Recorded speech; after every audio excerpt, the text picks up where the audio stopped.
Hello and welcome to the MyHeritage webinar series. I'm Jeff Rasmussen, your host, broadcasting to you live from Middleton, Idaho. Today we have MyHeritage's Mike Mansfield with us, who is live at MyHeritage offices in Lehi, Utah, to help us learn about Norway research with online records at MyHeritage and beyond. Really looking forward to this. Mike Mansfield works for MyHeritage as the Director of Content Operations. Previously, he has worked for Ancestry and Family Search and has been active in the genealogy and family history domain for the last 20 years. Mike has presented at numerous genealogical conferences and symposia in the United States, England, Scandinavia, and Australia. He holds a bachelor's degree in computer science from BYU and a Master of Science in Library and Information Science from Syracuse University. Please put together your virtual hands and let's give Mike Mansfield a nice warm webinar welcome. Hi, Mike, and welcome to the webinar. Thank you, Jeff. Let me make sure I share the screen. There we go. Yep, looks good, Mike. Time's all yours. Great. Thank you for that introduction, Jeff. Yep. I won't repeat what Jeff just read here, but normally when I do speak to people in person at conferences or events, I always like to ask them where their family is from. I can't do that here with you, but my family is from Denmark, Norway, Sweden, England, Wales, colonial America, and one line from Germany, or what was Prussia at the time. This is our third installment over the last about 2 months or so of what we're calling our and Beyond series. So if you want to go back and look at the sessions that were recorded here with Jeff and the Legacy webinar series for MyHeritage on Denmark on August 9th, Sweden on September 27th, and today we'll do Norway. On the map on the right, the countries of Finland and Iceland are, if we add those to the three countries, we sort of get the notion of the Nordic countries. But this series here has been focused primarily just on these three Scandinavian countries. Relative size of Norway, just a little bit about some Norwegian geography and issues that we just need to be aware of. It's about a little bit smaller than the combined size of New Mexico, if you were to take all the land there in Norway. But you see it's a very long country stretching from relatively being shown here to the eastern seaboard of the United States, from the Gulf of Mexico all the way up well into Massachusetts, if we were to overlay it. The population of Norway in 1820, about 1 million inhabitants, and by 2012, they were at 5 million. So a very relatively small population, and quite small compared to countries of similar size. So again, Norway at 5 million. And these are modern population numbers. If we were to look at Italy, about 61 million, and Vietnam at 97 million. And one of the main reasons for that is only 3.4% of Norway is useful for agriculture. So here's a picture of a gentleman in 1950 cutting fodder, probably for cattle.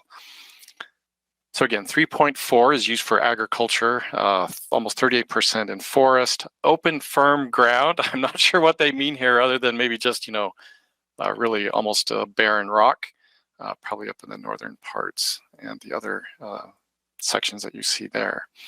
So an important aspect of Norwegian family history for us, at least, living outside of Norway, was this notion of the pushes and pulls of immigration. The Homestead Act of 1862 was a huge attraction for all of the Scandinavian countries.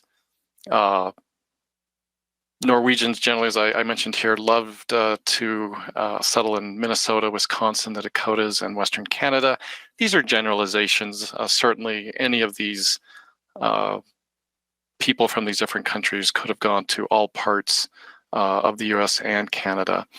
And then at the other end, the Immigration Act of 1924 really kind of stopped some of the open door policies that the US had been using in immigration prior to that time. What I find interesting from this slide is if we were to look at all the countries around the world, Norway would place second for the country that experienced a larger percent of its population immigrating to the United States. So only Ireland beats Norway in that metric. Other populations, as you see for Sweden, almost 20% of all Swedes had immigrated. to the United States by the 1930s. So just a tremendous outflowing of these Scandinavians, primarily here to the US and Canada. An interesting aspect that happened in this agricultural society here in Norway that you'll want to be aware of, especially if your family were involved in sort of the agricultural aspects there, is that there was a certain day or 2 days in a year when farm workers could kind of change their rent or their leaseholds on the land. And that was historically April 14th and the 14th of October. They usually had to give an 8 weeks notice to the landlord that they were intending to move to, almost always to a different farm in the same general area. A lovely oil painting that I found sort of showing what this might have looked like. I don't want to spend too much time on patronymics, but there is an important aspect here in Norway that we need to be a little bit aware of, and that is for many centuries, a number of centuries from the 1500s to the early 1800s, Norway was part of a unified kingdom with Denmark, also known as the Dano-Norwegian realm, or the Oldenburg monarchy, or finally the Oldenburg realms. This certainly has an influence in their patronymics, and also Norwegian and Danish are very similar in how they spell the words for son and daughter. So if you're looking at your Norwegian patronymic names, it's very common, especially before 1814, to almost always see the endings sen or the endings datter. I would just mention that datter is very often abbreviated. So watch out for the abbreviations of that as D or DT or DR and many other examples. But really what I want to point out here is during about a 100-year period in the 1800s to the early 1900s, what had happened is Denmark was on the losing side of one of the Napoleonic Wars, and the King of Denmark was forced to cede Norway to Sweden. So during this time period, Norway was part of Sweden as a United Kingdom of Sweden and Norway, also referred to there at the time as just United Kingdoms. But in certain parts of Norwegian society, it became somewhat fashionable to use a Swedish spelling for your patronymic. So it's not uncommon. I wouldn't say super common, but not uncommon either to find patronymic spellings in Norwegian records that look Swedish, because they're with the spelling son or dotter rather than the Norwegian and Danish way to spell those patronymics. So again, it's very common that you're generally going to see these Norwegian Danish-like spellings, but don't be surprised if you also see a Swedish-like spelling, again, the son or the do spelling for daughter. A word about geography. Luckily, here in Norway, though the county changes aren't nearly as radical as we saw in Sweden, but there still are some important changes that you'll want to be aware of. And what I'm pointing you to here are some references to a good page here at the Family Search Wiki. And this Norway Maps article, if you scroll down, you'll find this link to this image that I show in the deck. Gives you some information about the older county names and the newer county names, which changed in the early 1800s. Luckily, most of the county boundaries didn't change. They just, in some cases, changed the name. The other thing that this wiki article has is a nice set of maps for each county where you can see the various parishes in the county. So for example, I have family from one of the more northern counties of Troms. Let me find it here. And this is very helpful for me to see how the counties are positioned against one another, and to see some of the larger towns that they have indicated there. So a really nice resource for looking at geographical, especially parishes and counties there at the Family Search Wiki. Moving on, another important aspect is we need to just quickly understand that Oslo has changed its name fairly recently in 1925. Before 1925, it was a form of the spelling of Christiana. In 1624, the medieval town or village where Oslo is near was mostly destroyed by fire. And Christian IV of Denmark and Norway, that combined kingdom, built a new town a little farther west and near a fortress there, and it was named Christiana in deference to King Christian IV of Denmark. So just be aware in records as you go prior to 1925, you won't be seeing Oslo, you'll be seeing these other spellings. There are cases where, even though it was still Christiana, you'll also see cases where it's using a modern spelling. I think you'll see an example of that even in the 1920 Norway census that I'll show in just a few minutes. So again, here's an example of an older map. This map is from 1905 with the spelling that was more commonly used there from 1877 to 1925. Place hasn't changed, just different names, right? Another thing that tripped me up as I started to get into more and more of my family's Norwegian heritage was these two cities that also share very similar names, had spelling slightly changed in 1877 of Kristiansand, if I'm saying it right, and Kristiansund. The larger of these two, about 100,000 inhabitants, I think today, is very farther, almost as far south in Norway as you can go. And the other one is farther north, a smaller town, but still quite large by Norwegian standards. What I want to point out here is Wikipedia is just a tremendous resource for these types of issues where we're trying to figure out places. And I can't stress enough how much I've had success using Wikipedia articles to help me disambiguate places and figure things out like this. So another example is there's a very common place name in Norway called Ask, A-S-K. And so if we look for Ask Norway, one thing that I'll definitely want to point out to you is I'll go to an article here, but sometimes I'll be led to a page like this where it's basically saying, hey, this thing you're looking for can have a lot of different meanings or different articles. And so, for example, just here under places, there are 3 different villages, 2 within the same county, the modern county of Viken, that have the same place name. So definitely be aware that you need to be careful when you're dealing with places because they can be reused. Just like here in the United States, I think there's over 30 states that have a Jefferson County. So just knowing something says Jefferson County in the US, you got to be very careful, and many other examples like that. And that certainly holds true in Norway. Let's dive right into the records. That's really the bulk of the talk today. And we're going to look at what most companies, organizations, I think Family Search, Ancestry, MyHeritage, we'd all agree that kind of the top tier records are the church books or church records and the census records. Norway, though, has a dizzying number of different genealogical records, and we could spend many, many sessions going over these record types, and unfortunately, we just won't have the time. Another one that I will try to show briefly towards the end of the talk are some immigration records. These are very recently indexed and published. If you haven't had a chance to use these yet, definitely want to point those out to you. Another fairly new collection are death registrations from the early 1900s.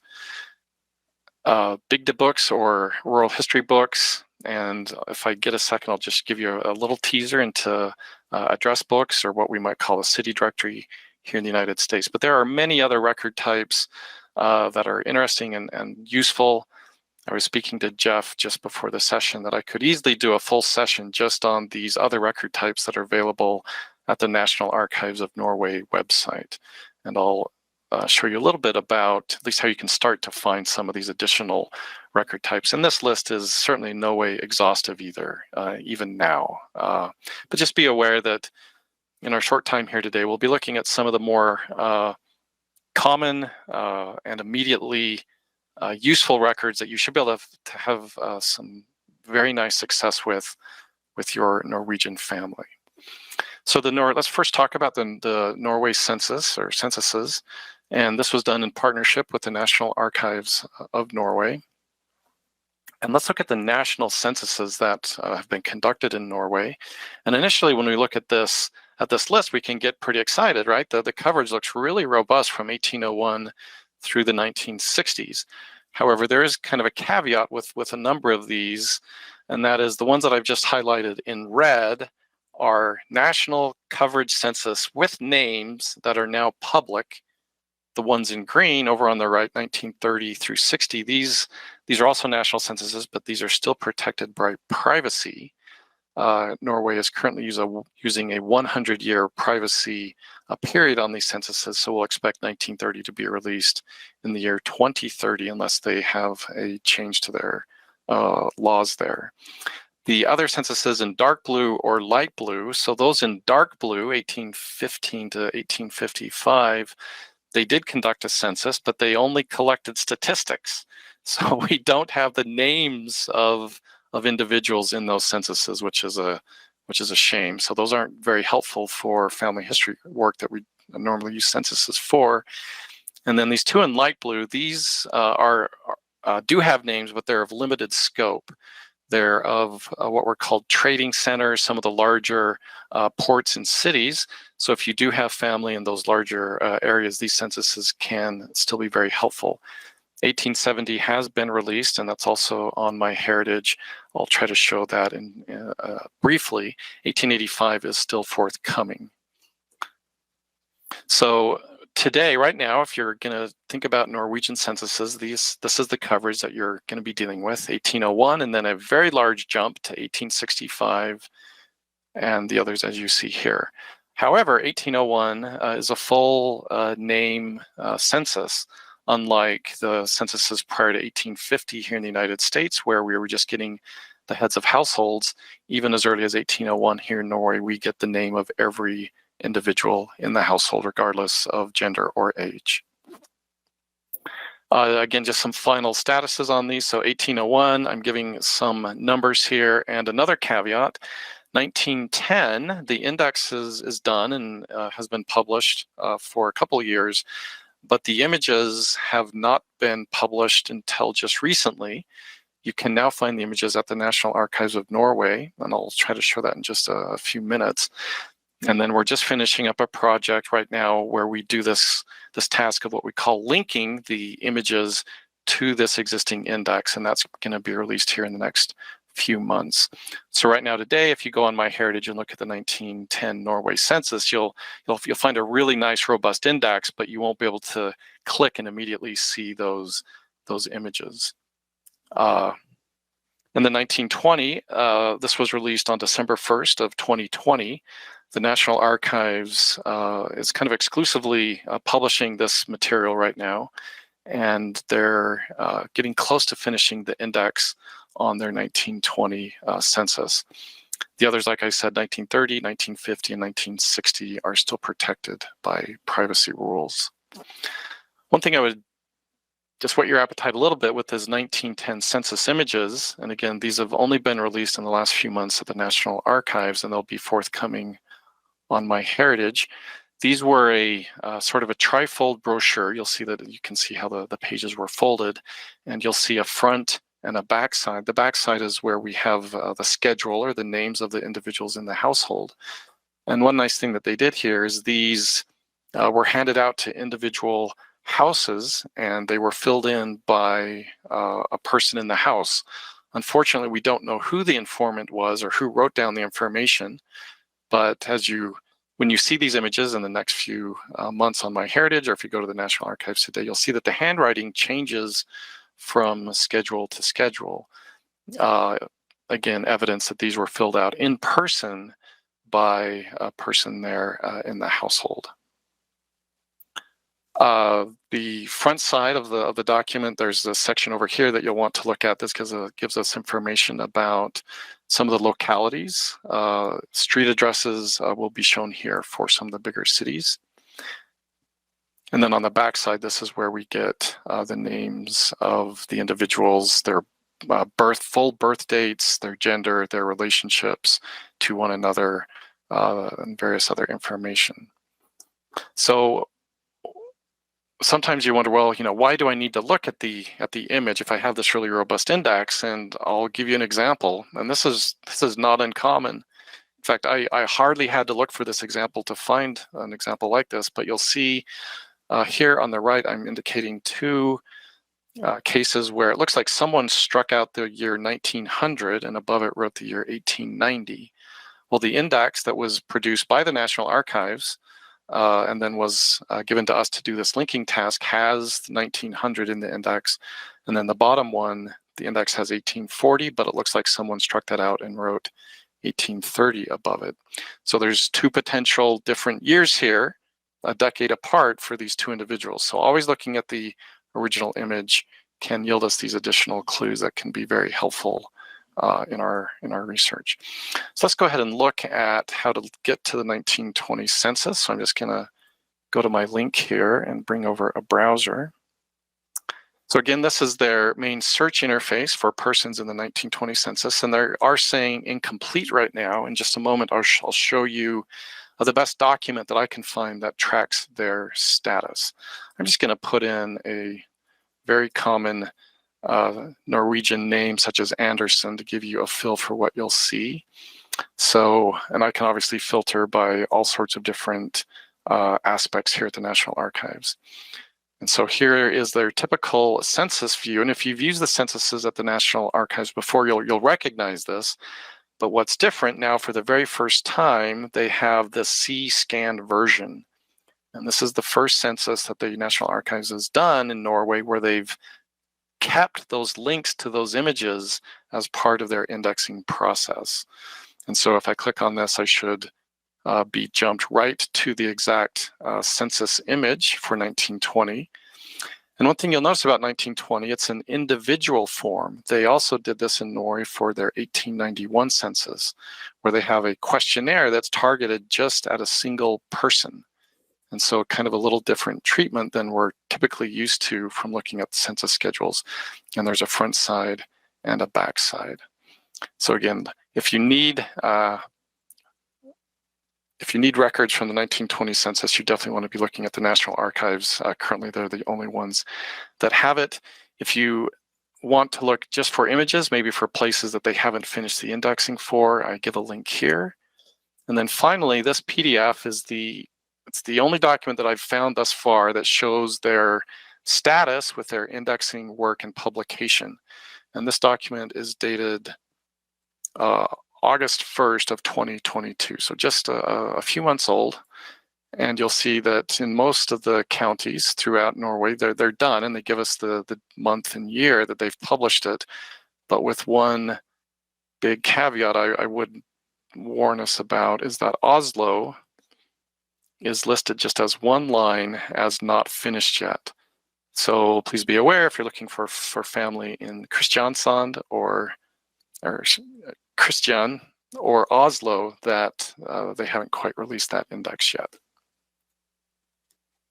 Let's look at a few more examples of some censuses. Let's look at an 1801, very early Norway census. And if you'll indulge me, I am going to use some of my own family in these examples. So to find this collection on MyHeritage, I'm just going to come to the Research tab, and then I can go to the collection catalog, and I can either look for it through the facets on the left, or I can also just search for it by typing something like 1801 Norway, and here it comes up. Published just since 2019. And this is another thing I would point out is many of these materials on Norway that I'll be showing are relatively new, published and released within the last a few years. So if you haven't done Norwegian research in, I'd say, the last 3 to 4 years, you're in for a big treat, because many of these censuses are newly indexed, newly linked to images, and the same thing is also true for the church records that I'll show in just a few minutes as well. So in my case, my ancestor that I'm looking for is a Martinus Nilsson, and I'm just going to put his birth year in 1787. And in this case, I do know the name of the parish that he lived in. So I'm going to put, whoops, not that link. Let me type it here, KV, and this AE ligature F Jord. This is in the very far north of Norway, way above the Arctic Circle even. And so here is this Magnus Nilsson. And these early census records can be a little challenging. So up here at the top, we get some information about this person, his age, his birth year from which we're, actually we get the age in the census from which we're estimating a birth year. And then we have the residence, so the census was taken on February 1st. And it tells me that he is here below, and if we zoom in below, we can find him here near the bottom. He's age 14, so if you see the 14 here, just go to the left, you'll see Martnusis Nils, again, an abbreviation for SON is being shown here. Then down at the bottom, we've done our best to try to recreate the households here. We often in this early census don't have really robust groupings of individuals, so please be aware that these households could have some imperfections in them. As you see here, we get the notion of who the head is and who the housewife is and a servant, and some of these other individuals here are not specified, almost certainly to be children or other relationships of the head and his spouse. So that's 1801. Let's also do a similar search for a record in the 1865 census. So again, I'm going from the very first national census in Norway, 1801, now to the next one that's available, 1865. And here, let's just look for an Andreas Andreasen. And he was born in 1834 and lived very, very near to that other place that I used in 1801, there in the very far north of Norway. And let's see if I can find the right record here. I'm just going to take a shortcut and bring us to us. Here he is. So Andreas Andresen. And we see a more sort of traditional census schedule that we're probably familiar with from, say, US or Canadian or English censuses. And we get more robust information, better relationship to head data. And in this case, this person is going to be here. I think they're on line. Now this house starting 4A1-2, Andrea Andresen, and his wife, Anna Christopher's daughter. So again, very nice way to find these records. Again, just until a few years ago, you could use this index at the National Archives, but you couldn't easily click and find the image. It was a very involved and difficult process to have that linkage. And that's one example that we collaborated with the National Archives, was to make those links happen. The 1865 Norway census, what I wanted to point out here, so what I showed you was me looking for this person here, this Magnus Nilsson, who died in 1843. He's only going to be in the Norwegian censuses then one time, unless he's in one of the smaller and more rare local censuses, which there are some. But then there's this big gap. And so his father, this Andreas Rod Martnussen, he's not in any of the Norwegian censuses, right? He's kind of perfectly had a fairly short life and was born after 1801 and before 1965. So be aware of that really large gap in census coverage. Now we can get around this with the incredible church records that we have from Norway, and I'll show those in just a minute. But then looking at the grandson now of Magnus Nilsson, being born in 1831 and dying in 1909, we have many censuses that we can have a chance to find him in. So be aware of that big gap, was the point of this discussion.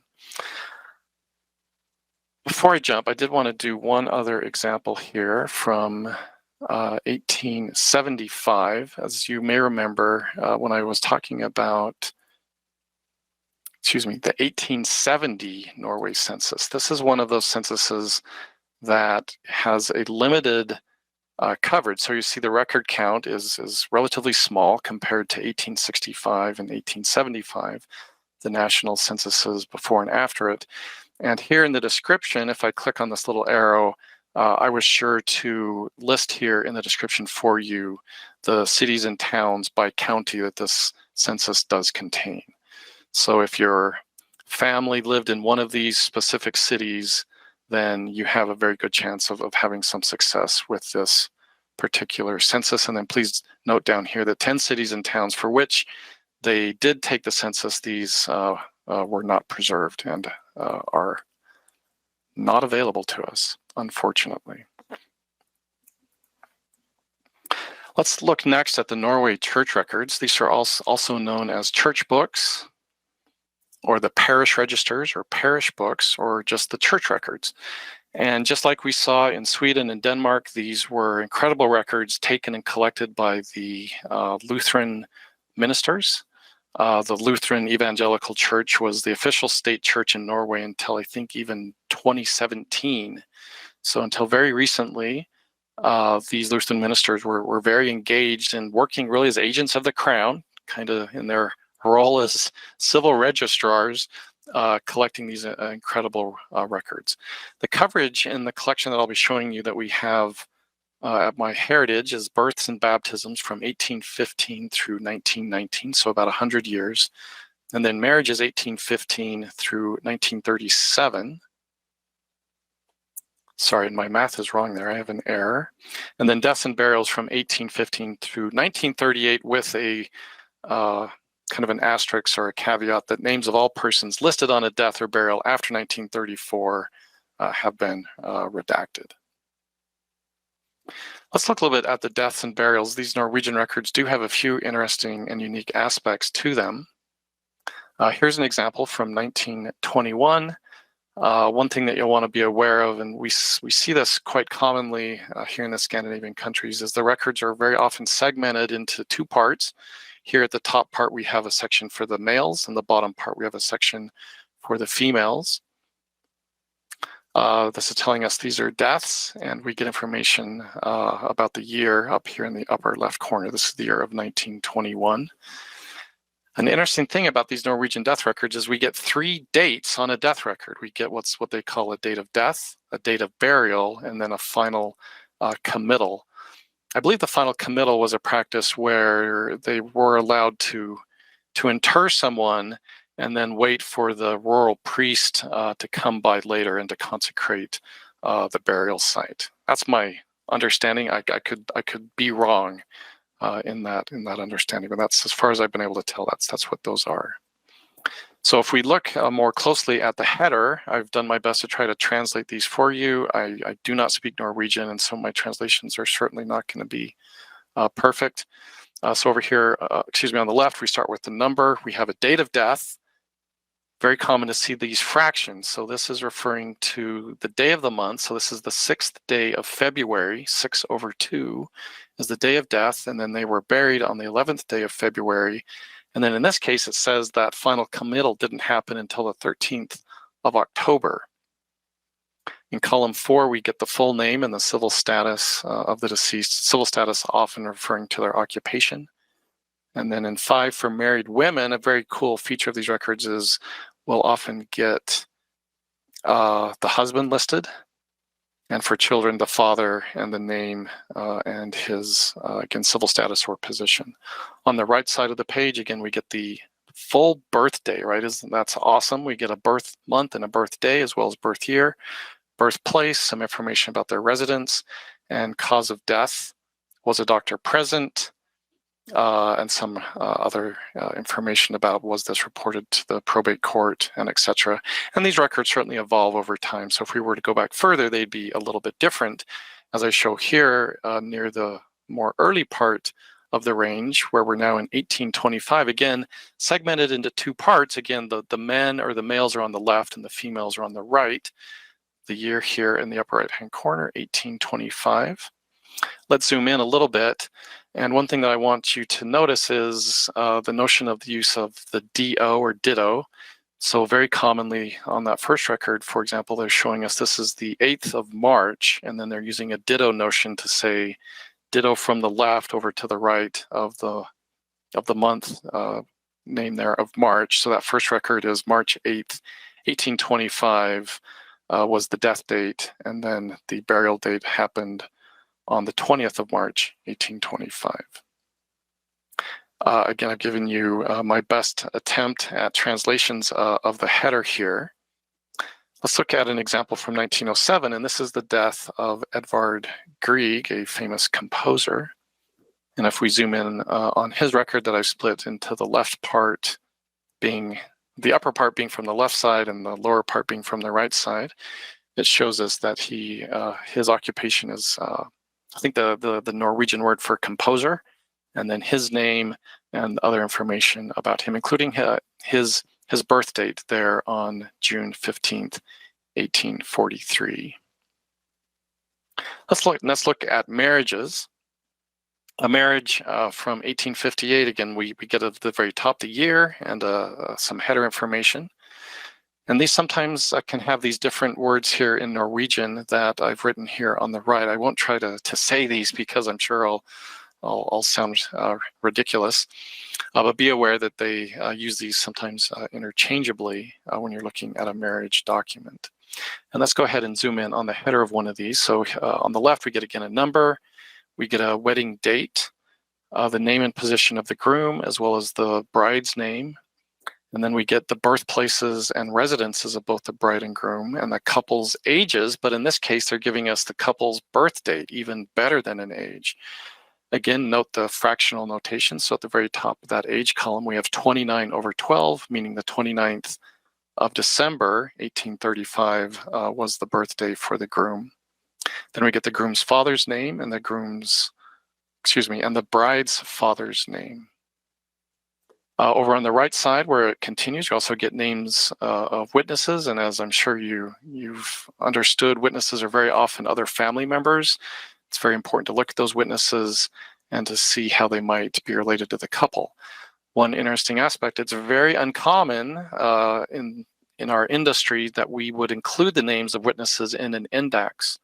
So those names in those witness columns are very often unsearchable, and you have to look for those just on the image only. The public announcements, these are like in English culture and French culture, what's called a ban, a notification to the congregations that this couple intended to marry. Other information that you see here, even including, did they have the smallpox vaccine, other things. If the couple had been married before, how was the marriage dissolved, various things on the right-hand side. So really robust records here for a marriage. Let's look at an example of a marriage from 1858. This is Henrik Ibsen, a famous playwright. They're from Norway. And zooming in, there on the left, we get the marriage date, the 18th of June. His full name, Henrik Johan Ibsen, and the name of his spouse, Susanna de Thoresen. Next, births and baptisms. And just a few moments, I'll actually do some, we'll look at some of these records on MyHeritage. So births and baptisms from 1834, again, sometimes a little different words can be used, as I'm referencing there on the right. Again, my attempt at giving us a translation of the headers of these very important documents. We get a birth date as well as a baptism date, or the christening date. Very often to see both, which is very helpful. Then we get the child's full name. Now, full name often doesn't include the patronymic, especially at this time frame in the early 1800s. The patronymic would have been sort of an understood custom based on the name of the father. Whether or not the child is born out of wedlock, and the parent's full name, their marital status, and their place of residence. And then moving on to the right, we get, again, witnesses for they're probably present at the christening, and if and by whom the child was baptized at home. I'm unsure about how common that was, and generally, in my experience, are often blank here, and then information about if the child was illegitimate. So let's look for an example here of this Andreas Petter Andresen. Again, another one of my family members born here in 1834 in Troms, Norway, again, way in the north part of the country. So let me come back to a browser And to find the Norwegian or the Norway church records, I'm just going to come here again to collection catalog. And I'm just going to type something like, I don't know, Norway church. And here it is at the top, 42.2 million records, a very large collection. Norway church records, 1815 to 1938. An important aspect of these records is the births and christenings, as well as the marriages and the deaths and burials are all joined together. This is a unified birth, marriage, death collection. We had to do that because in many cases, the images are not segmented perfectly between these different record types. As you get earlier in the collection, you'll sometimes see that they're intermixed. And so to make a best experience as possible, we decided to put these together as one collection. But you'll see in a second, you can we've labeled each record, and you'll see in the search results as to what type it is. Other information, again, I always encourage you to expand these little drop-down bubbles. We spend a lot of time researching and writing and editing what you find written here. And so they're definitely worth a read almost always. And you'll see those on most of the collections that we've produced. Another thing you'll notice that I have advanced searched on, that just gives me some more ability to enter exact dates and a few other aspects. All right, so in this case, we're going to look for this individual, Andreas Petter. I think I had him in my notes here. Andreas Petter, sorry, I'm just going to have to double check. Petter Andresen, Andreasen, May 13th, 1834. 1834, the 13th day of May. And let's put in his place as Troms. That should be enough. Great. So first thing you'll notice, like I mentioned, the record type. So this is the way that we're displaying to you that this first record is from a birth and baptism, as is the second one. And the third one here is a death or burial, along with places and other information. So you'll notice in the first one, we have what looks like kind of two records for the same person. And this is a correct occurrence where it looks like we have two copies of a parish register. Isn't that awesome, right? It's hard to complain about that, but what's interesting is they're giving me a slightly different notion of where the baptism may have been recorded.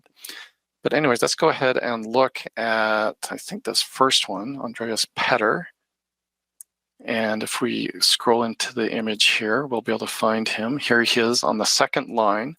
And this is the birth and baptism record for one of my ancestors. And it doesn't get any better than this. I mean, this is the actual vital record. It gives us the name of his father and mother and other information about the witnesses and other information that I shared with you there. Let's also look at the second one, which was this first one. And we'll find similar information. These two locations are very close to each other. And he's also recorded Andreas Petter, Andreas Andresen, 1834. In fact, were they the exact same birth? Yeah, those are definitely the same person, just two different records. But going on later, you can see an example of a death. Just showing you again, just a brief example. Here's a death or burial, and the image here below. So really just incredible records. One of the highlights of my career was working on this very large and important collection for Norwegian vital records. Yeah, so here's an example of Andreas Petter Andresen. He's not Henrik Isben or Edvard Grieg, but he's certainly famous to me and to my family because he's one of our family members. I did want to point out another aspect that you'll often see, especially when you're looking at the Norwegian census records, and this is a very nice example here with 10 people. This is from 1875, and here's what the original schedule shows us, and we can also find this exact same family very easily in the index. But what I want to point out is the notion of a multi-generational household, and we see these a lot in many of these censuses from Scandinavia.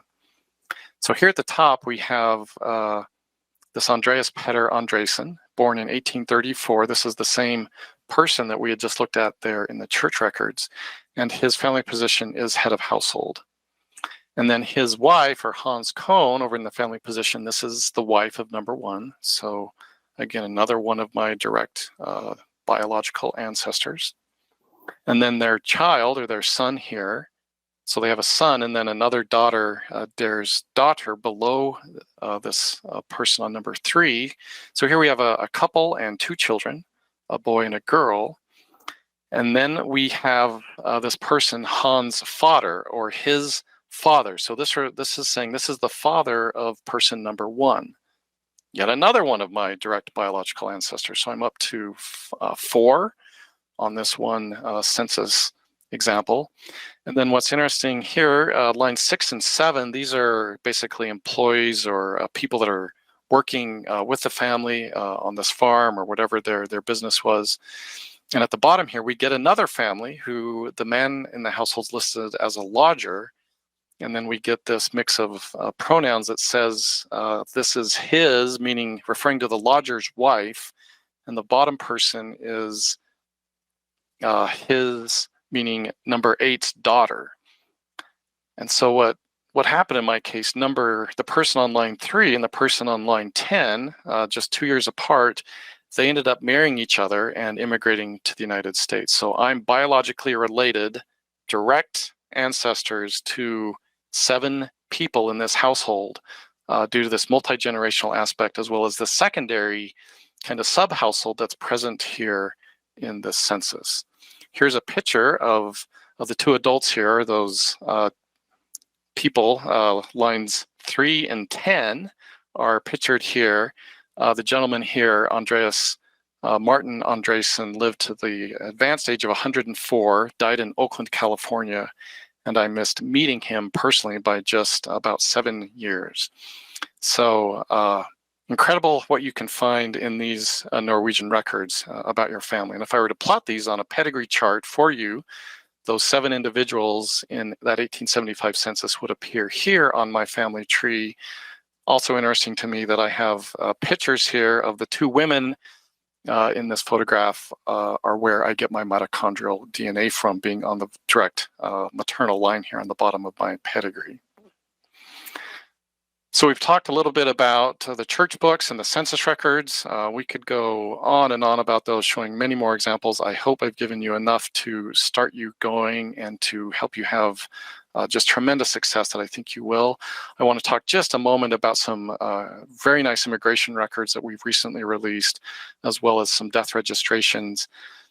So let's jump over to a browser here, and I'm going to go to the collection catalog again, and we're going to search for Norway immigration. So this is the collection, again, released just a few months ago in June of this year. Norway immigration registers. A very nice collection of people leaving Norway for various parts of the world. A lot of them coming here to the US and Canada, but to other locations as well. And one thing that I like about this collection is it's got a fairly robust field that tells us where they were going to. So for example, I can look for a name and people that are headed to Iowa. As I get a result here as just one example. It tells us their birth year, or we're actually estimating that off of their age. So this was a fairly young child, and he left Bergen in 1880. Sometimes these are referred to as the police immigration registers, and the police were only involved, and I described it here in the description, to help the process of these immigrants purchasing tickets, not getting swindled by some unscrupulous companies that were selling these tickets to these immigrants. Sorry, 1901 census, I was looking at the wrong collection. I apologize. Let me go back here. Norway immigration. I clicked on the wrong thing. We want this one. There we go. Norway immigration registers. And yeah, this talks about this pattern that started in 1867 If your ancestor did leave before 1867, the odds of finding a outbound immigration record are quite diminished until they're picked up by this collection. The other Norwegian collection I just briefly wanted to point out is the Norway death registrations. This was a collection we also did with the National Archives covering from 1927 to 1941, but we do have another tranche of these records coming up soon that will let us go from 1941 to about 1960. One thing you'll want to be aware of is there's some redaction that we had to do in these records. So here's an example of an individual that died in 1939. And just so you're aware of what these whited out sections of the images, in order for us to be able to publish these legally under Norwegian privacy law, we had to remove or white out these sections that give the cause of death. And so that's what's hidden there that you can't see. But these records still are very nice, give us a full death date, information about their marital status, and a full birth date. So these are very helpful because if you're looking for persons between before 1941, soon to be before 1961, you can often find them and then get back into the census or church records when those start. And then just as we finish up here, I did want to give you a little bit of a feel for the National Archives of Norway as well as the National Library of Norway. I could easily do a whole session just on the National Archives of Norway's website and probably another session on the National Library's website. So let's just give you a quick tour. The link here that I'm providing brings you to one of their main image search functions. Be aware that a lot of the content at the National Archives is image-only content, and you're going to be searching metadata. I can set this web page to be in English. I do often, though, like to just leave it in Norwegian and then use the Google Translate, and you'll see a reason why I do that in just a second. So here at this page, I can come and I can say, browse the scan archives, but I'm actually going to be able to do a search. And in my case, for example, I could put in the name of this parish that one of my Norwegians family is from. Let me, yeah, I think I can type here, KVE ligature. So I can pick this place and I can do a search, and it's going to return me all sorts of different archival collections. All of these have been imaged and are available for me to at least scroll through and look at those images. Again, I can translate this using the Google Translate into English and get a little bit of information about what these are. This page also does support an English interface, but again, many of the strings aren't going to be translated. So that's one of a few reasons why I'll often just leave a site like this in its native language and then use Google Chrome's ability to translate for me, because it's going to be able to translate more strings here than they will have done themselves. Some of these are kind of funny. The car book, I don't think that's a very good translation, but just a very nice way to start to get into other records that I mentioned near the top of this talk that I wish we had time to look at. Again, just a tremendous number of materials have been digitized by the National Archives. Another one that I wanted to show you was this particular link, and I've made a shortened URL here, this bit.ly, and you'll see it here. This is a page that I've used a number of times, and this is an example of a page that's only in Norwegian here at the National Archives. So if I were to use their little language selection tool and set it to English, it kicks me out of this page and sends me back to kind of their home page. And what's happening here is this page doesn't have an English translation in the website. And so again, I get around this by loading it in Norwegian and then letting the Chrome extension do a translation for me. But what this page does is it gives me some brief information about all of the parishes. And this has been very helpful. So for example, this parish I've been showing you, this one that's KVAEFJORD, has some information about when it was first sort of established. But this was a sort of a subsidiary chapel under this other parish. And specifically, they say here, if I'm looking for parish records before 1751, I need to be looking in this other parish. This was the larger city nearby.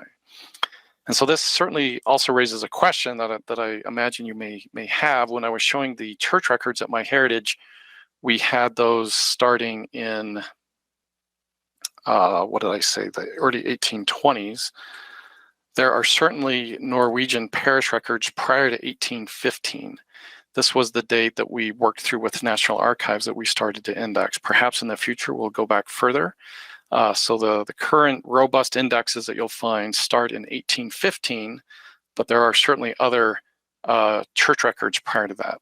Another thing that this webpage does is it gives me this link here where it's building me one of these searches into their collection and showing me various other archival units that they have. Unfortunately here for this parish, so these are the church records for this parish, and prior to 1821, they have just a few items. Many of these don't even have names in them per se.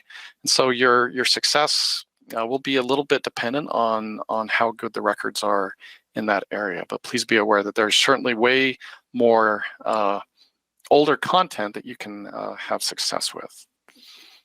So a very brief introduction to the National Archives. The website is also evolving fairly regularly. I think about every year or so they make some major user interface changes. So don't get too frustrated if it changes, because it's under development, and that's a good sign for us as genealogists.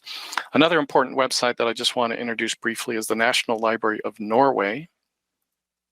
Whoops, I thought that was a live link, but it's not. Let me go there. I think I have a link open in my browser. So the National Library of Norway has a number of interesting materials. In fact, this one that they're previewing right now, these are photographs of prisoners. Very common that we'll find these in Scandinavia, as well as even Australia. You can find these kind of mug shots, they're sometimes called. But the example that I wanted to show you is how to find, for example, what we'd call kind of a city directory or an address book here for different parts of Norway. But I'm not sure I've spelled it right. Let me come back and grab the right string, A-D-R-E, right, A-D-R-E-S-S-E. There we go. So these address books were published regularly, and so they're actually listed on their website as a journal, as kind of a periodical or a serial publication. And so here and over on the left, I can start to filter by time period. So for example, I can say, show me only address books for the early 1900s. And I get different ways to filter. I can search by towns and cities. So address books here from Oslo and from many of the counties. Even my very rural county way up at the north of Norway has an address book from the early 1900s. So these are an interesting resource that you can use to supplement your research. Just chock full of names of individuals with their addresses. If I had another few minutes, I would have shown you how to also find the church books at the National Archives of Norway, not the church books, the rural history books or the farm books or the bygde books. They have, in my opinion, the best collection that exists. Many of them have been digitized, the bygde books, but here, let me just do a quick search, get the string over here from my deck. B-Y-G-D-E-B-O-K. So B-Y-G-D-E-B-O-K, and let's select books. Whoops, and I lost my B-Y-G-D-E, bygde book. And you'll see that many of these have this icon that shows that they're unavailable. Lots of these have been digitized, but many of them are under a restriction where you can't see these unless you're in Norway. And I think even some of them you have to physically be at the library there in Oslo. But if you see one of these that you desperately need, find a friend that lives in Norway, or think of another way that you might be able to get a IP address that looks like it's coming from Norway, and that's kind of a hint about how you can get around some of these restrictions. But these books vary in format. There was no standard about what they put in these bygde books, but they generally are like here in the US, we'd call them kind of a compiled family history. You'll get just page after page of individuals, how they're related to each other with references, so we can figure out, okay, this person on this page is, this other person over here on this other page. Very rich resources. It's an important topic for Norwegian genealogy, but one that is kind of out of scope for our talk today. Finally, a very nice Norwegian, a blog about Norwegian genealogy that I'd recommend to you is this one here by Martin Roe Eidhammer. He has a number of very nice resources on his site, and I thought I had a link to his site here. Perhaps I've lost it. But he, for example, has a nice Norwegian word list giving a, wow, sorry, I'm struggling, giving us English words and the Norwegian version that we use in genealogy. And finally, with that, we're going to wrap up. Again, my name is Mike Mansfield. Here's my email address. If you wanted to ask me something outside of the Q&A session that we'll have here in just a moment, please feel free to do that there at my address. And let's go to Jeff. Well, thanks so much. A terrific collection of records for Norway, especially there at MyHeritage. Thanks for the tour, Mike. I hope we can continue the tour again sometime and get even further into these records. Thanks everyone for sharing your thanks here in my chat. Mary Lee says, when I visited Norway in 2001, I had a private tour of the church where my ancestors attended. I was given a book about all the history and photos of the church. The gift was to show appreciation for my interest in the church. She sent back a T-shirt to the girl who gave her the private tour, and her grandfather came to America in 1893. So glad, Mary Lee, that you had a fantastic experience there. Mike, I've enjoyed my time in Norway. In fact, MyHeritage Live was in Oslo a few years back, and sure enjoyed our time there together. Well, let's come and do a couple of announcements and door prizes, and then we'll conclude with your questions. And just looking at the rest of our webinar schedule through, I think, the end of the year. Our next one will be in a couple of weeks by Tal Ehrlichman on MyHeritage's latest photo innovations. And then this one sounds really interesting, the science behind MyHeritage DNA testing, coming up on November 8th. And then Daniel Horowitz, as he always does a great job, we're going to look back and we're going to peek ahead 2022 at MyHeritage. So register for those. We'll see you here. And let's go and do a couple of door prizes. So if you're here, you're eligible to win. And if I call your name, just watch for an email from me. Wade Wilson is our first winner of a one-year MyHeritage Complete Plan. Everything that Mike talked about here today is part of that Complete Plan. And looks like we're up to 18.6 billion historical records. And maybe that's gone up in the last couple of weeks, but I think it's pretty accurate. Fun to see it continually grow. So Wade Wilson, congrats to you. And then let's do a MyHeritage DNA test kit. And this is going to go to Karen Wagner. Karen, congratulations to you. Also a great gift for the holidays. We're almost at that point. All right, let's go and take a look at some questions. So Mike, you were showing us, I think, on the National Archives or the library website. Anyways, a listing of lots of other records that were showing some time periods. Catherine's wondering, how far back do records go in Norway? Can we get back to the 15th or the 16th centuries? Oh, Mike, unmute your mic. There you go. Apologize, I had muted myself. Yeah, there are some records that can go back quite early. It's going to depend greatly on kind of luck of the locations that you're in. Definitely searching there at the National Archives by the localities that you're interested in. Very often the metadata will show you those date ranges. Mm-hmm. The records can get tricky to read as you get earlier, and then you also need to understand some things about feast dates. The family search wiki article that I referenced near the beginning of the talk has a nice section about feast dates that you'll start to run into. I mentioned those to some length in my talk on Denmark, and if you're interested in learning about feast dates and church records, you may want to review that section. Yeah. I've put those links for those previous webinars in your chat area. Carol is wondering, and this is not something we discussed today, but maybe for the future, but military records, do those come into play in researching our Norwegian ancestors? Yeah, certainly. There are military records, military. I think there's some military pension files. Again, yeah, just one of the many classes of records that exist for Norway. There's a lot of land records, probate records, tax records. Military is just another one of many. Yeah. Okay. Yeah. Again, perhaps we can explore even further in the future. We've got a lot of viewers here that are interested in Norway. Kathy's wondering about those baptismal records. Wondering why would there be two different baptismal records created for the same person? Did that happen in the example you were giving?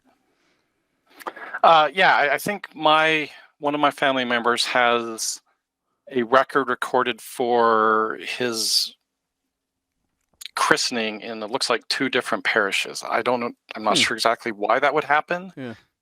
A lot of times these priests, my understanding, these ministers were not resident just in one and only one church. So, I mean, it's possible that the priest might have just recorded it twice, maybe some from, some notes that he had taken when he was traveling around these various parishes that he oversaw. I'm not exactly sure. In my experience, it's generally not common. I'm not going to argue, though, that I have two different dates as to his birth. So okay. Immigration records. Roy is wondering where can I find the ship manifests? Where would he look specifically? Yeah, that's a good question. The immigration record collection that I showed you that we did with the National Archives, that was actually a collection of immigrants really purchasing tickets. And I think the ships are listed in that collection, but they're not organized by ship. And so you'll want to look at that collection. I do believe that the ship name is often listed, but they're not like a traditional